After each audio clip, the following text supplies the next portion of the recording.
Thank you for tuning in to Shared Hope International's Invading the Darkness, an anti-sex trafficking podcast. We want to acknowledge that the content we discuss can be emotionally challenging and may evoke strong reactions. The stories we share often involve tough subjects related to suffering caused by sex trafficking, which may be difficult for some listeners to hear. Listener discretion is advised.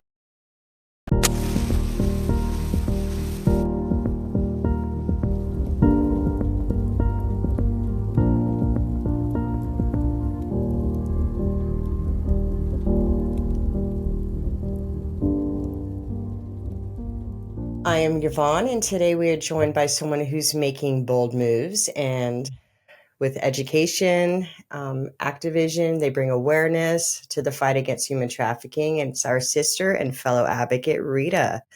Rita, I want to say that we first met at the Just Conference in 2024. And I just have always felt connected with you. You're just a funny gal to be around. Even in a seriousness, you can get people laughing. And so that's something I love and admire about you, first and foremost. But your strong voice, especially in advocacy, and the way that you get all giddy with the trainings that Shared Hope has. And so, Rita, meet Michaela. And she's our training director, and she's the one that did the White Van campaign. And so, yay. Yes, I'm very excited to talk about that with you today, Rita. And I'd love to just hear from you, kind of just tell us a bit about yourself, why you're in this fight. And yeah, we'd love to just have a conversation with you about the importance of training and prevention.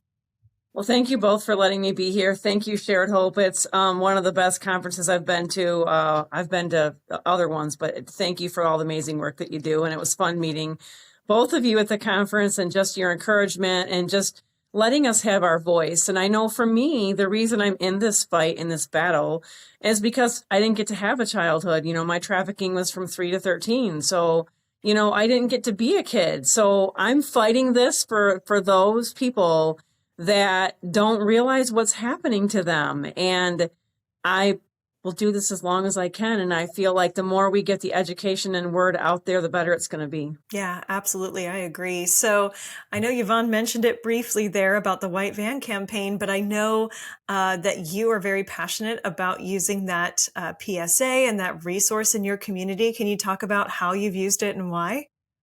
Well, I like it because it kind of sneaks up. Like you're like, oh, it's a van. Because everybody always says, oh, people are stealing you in the vans and they're going to the mall and they're grabbing people. That is so not true.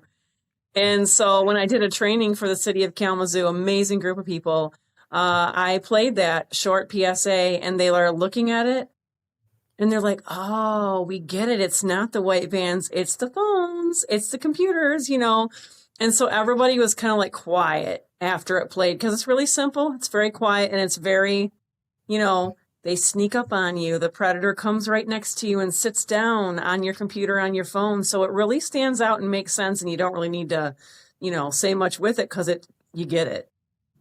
Right. And would you say that people in your area in Kalamazoo, do they know that trafficking is happening in their community? And what was kind of their reaction to the White Van PSA when you showed it?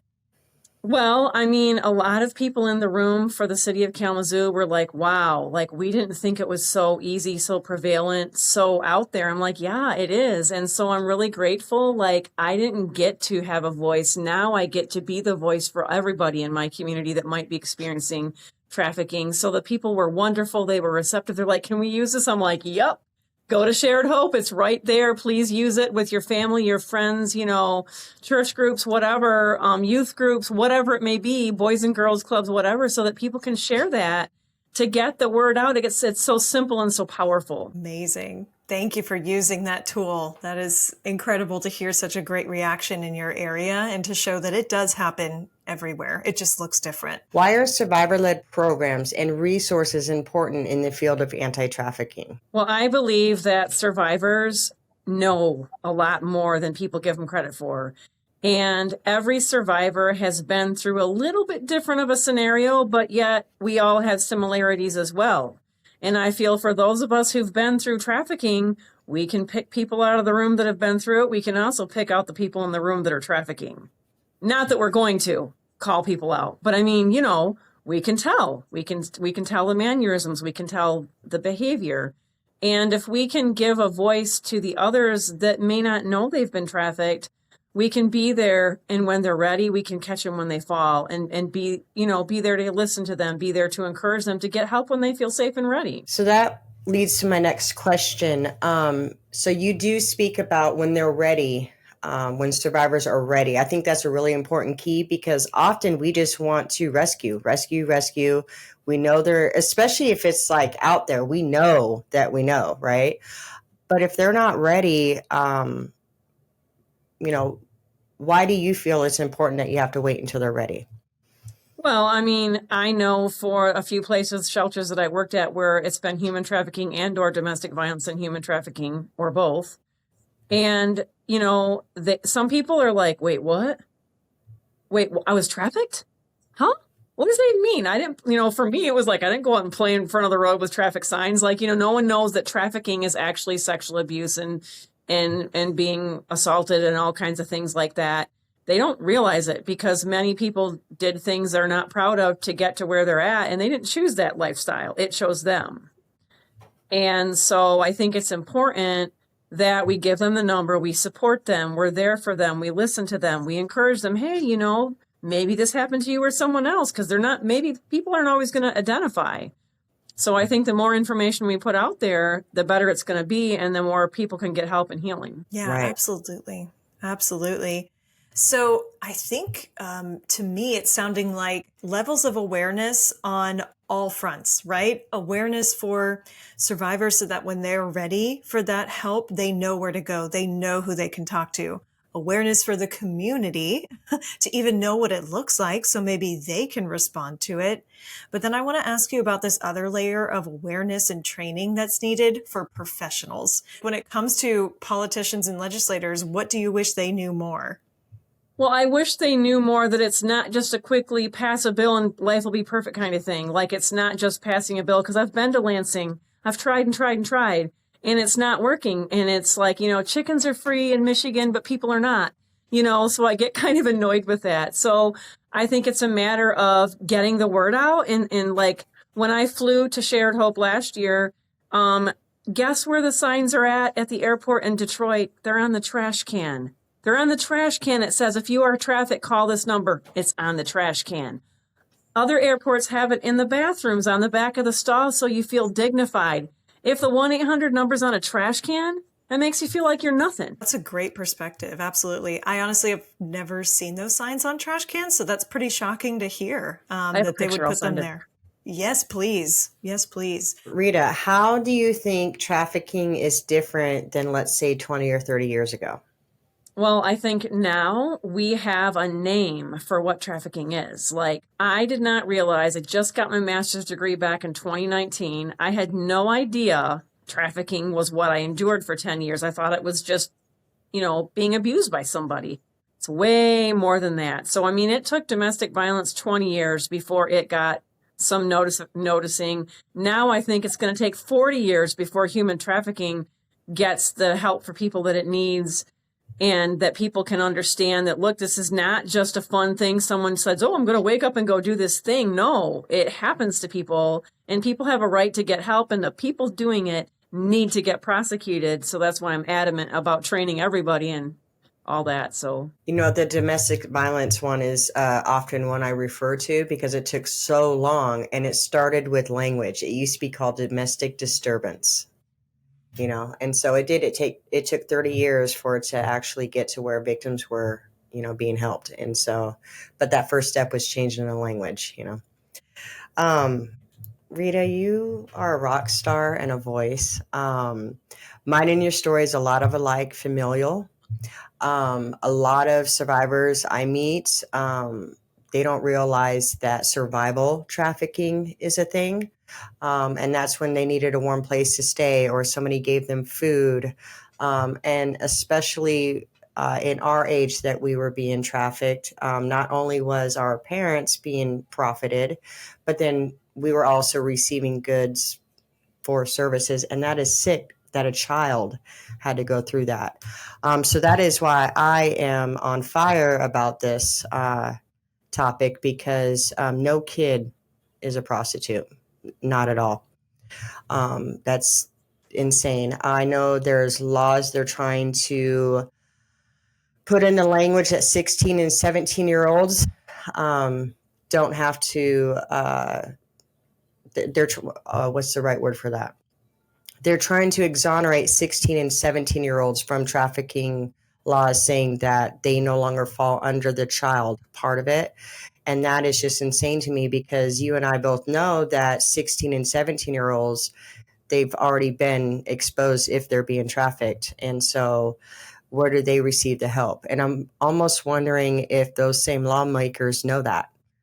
You know, if they have to vacate 16 and 17-year-olds, then they want to put that age in there so they don't have to do the work to try to help them and see them as the victim that they are. And that just irritates me.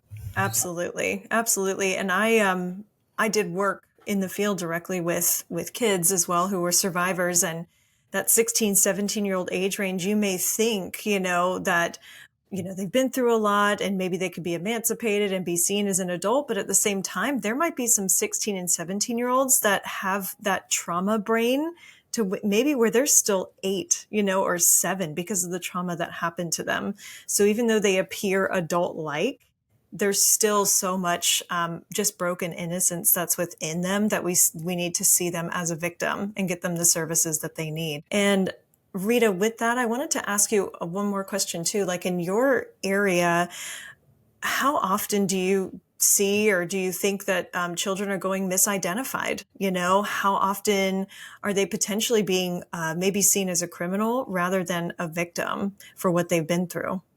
Well, I work at a youth challenge academy right now, and I'm suspecting there's quite a handful of kids there that have been through it, but they're there to get through school right now. So it's not something I can bring up. I'm hoping that maybe I can sneak something in their graduation bag just so they at least have the information. So when they're ready, they can open it and can discuss it with somebody they trust when they get out of school, So it's happening a lot here. I think the east side of the state is better trained than this side of the state of Michigan. I'm trying, though. I'm trying to get other survivors working together so we can try to combat it. So it's getting better. It needs more time, but we got to go to homeschool groups too, not just, we got to get in the schools. Michigan doesn't have a way to get into the schools. We got to get into every school, every state, every town, homeschool groups, church schools, whatever. We got to go everywhere. Oh yeah, 100%. And we hear that all the time. And I think that's why we love this podcast, is we get to hear different perspectives and stories. Who needs to know the signs to stop this? I know we've heard from many people in last season's podcast and this season's podcast that if a teacher knew the signs, they could have stepped in and stopped it earlier. Or if a social worker or, someone working in an office that a child was going in and out of would have known the signs, then it could have stopped the trauma and could have stopped much earlier. So I didn't know if either of you wanted to kind of elaborate on that more.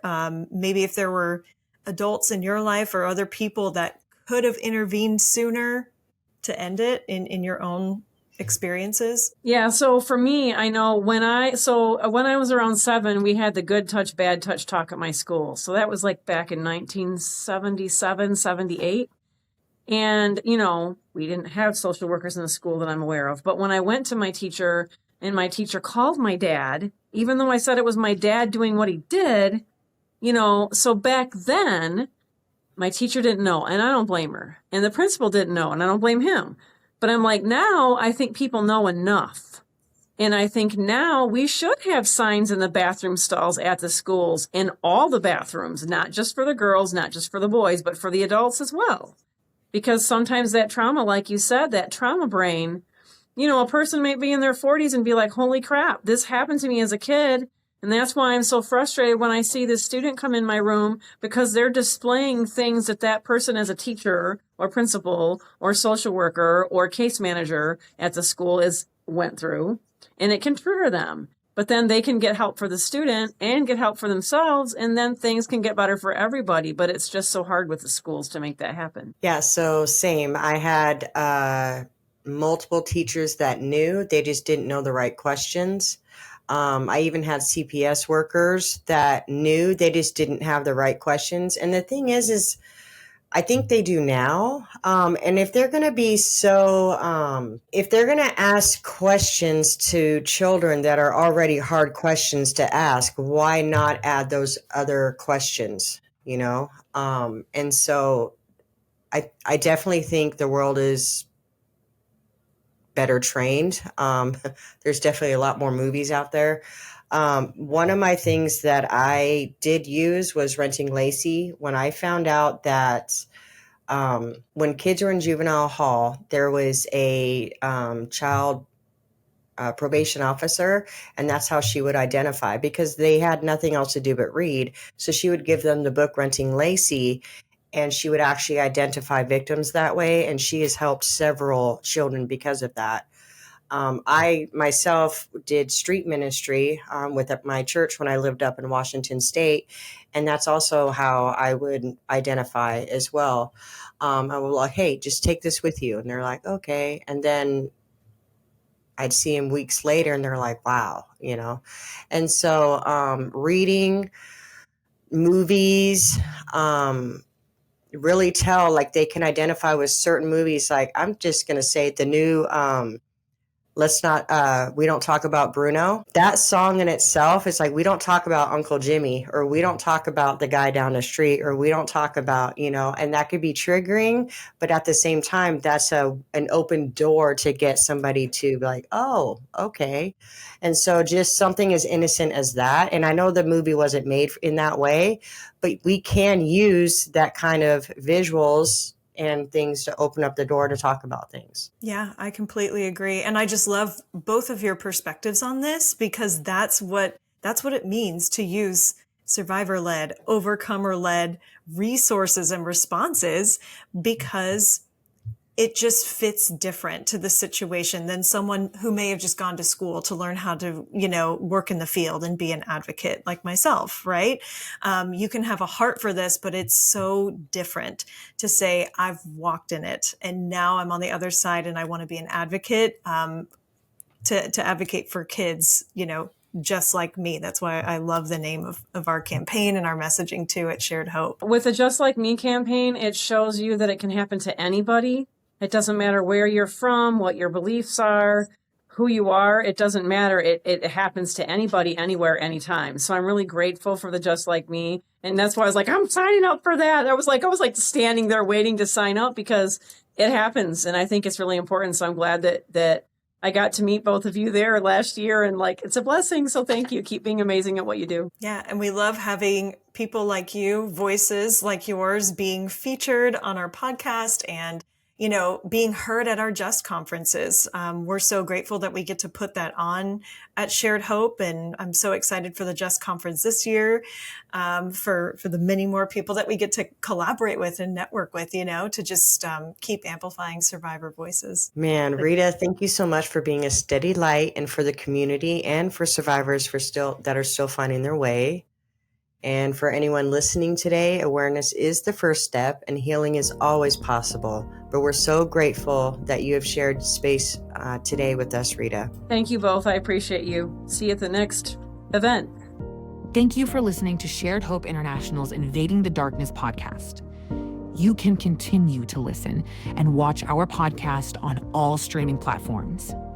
To learn more about what Shared Hope International is doing and take action to end child sex trafficking, please visit us at sharedhope.org.